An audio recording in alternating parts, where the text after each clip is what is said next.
How can we ensure that we're changing with times, technology, culture, politics, and tastes, rather than just trying to beat our competitor? And you see it across industries. Publishing, for example. The internet showed up, and they saw it, and they thought it was nice, and they, as it took on, they sort of, I guess they were interested in it. They sort of played defense. And then Amazon showed up, and Amazon went to all of them and said, hey, you want to invest in us? And they all said no. Well, now they're all playing catch up. They're all playing defense.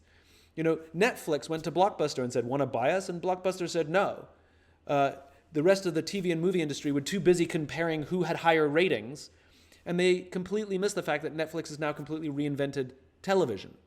I find that fascinating. General Motors was destroying its own electric vehicles to protect its old business, and now they're all rushing to catch up with Tesla. I think this is hilarious.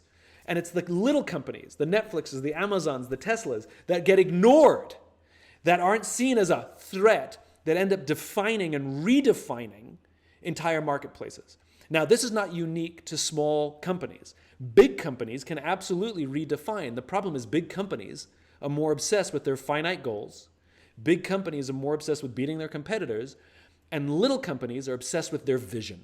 Little companies are obsessed with this outsized vision that outstrips the resources they have, right? Somebody says, we're going to do this, and everybody looks around and goes, well, we don't have the money for that. We don't have the talent for that.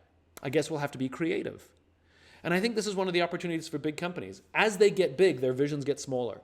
They become goals that they can just do a back plan for. There's nothing inherent that a big company shouldn't be innovative.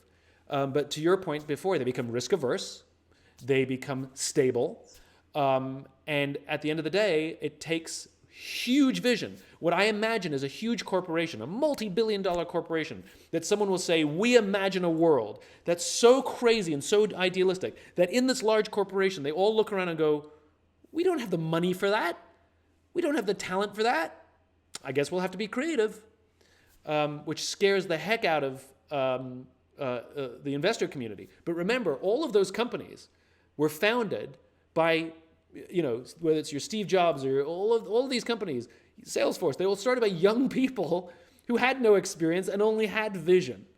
And I think there's no reason why big companies cannot be innovative. But I think it's about pushing their own boundaries and allowing for entrepreneurship. And inherent in entrepreneurship is failure. You can't experiment without failing.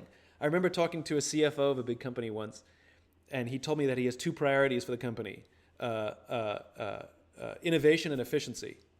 I said, good luck with that. There's nothing efficient about innovation because you have to keep trying something over and over again. There's nothing efficient about that. And for some reason, I don't know what it is, companies are obsessed with growth. And everybody, they brag, we're a hyper-growth company. Show me one article, not 10, not 15, show me one article that shows any data that hyper-growth is good for business and good for the company. There is no data to show that companies who are obsessed with growth actually build stronger companies, because they don't. And so it is a fool's errand that is promoted usually by an incentive structure that rewards short-term benefits. I think what companies can do is start to look at their incentive structures and start rewarding things like teamwork, ethics, and long-term gain. And guess what? You'll get the behavior you reward.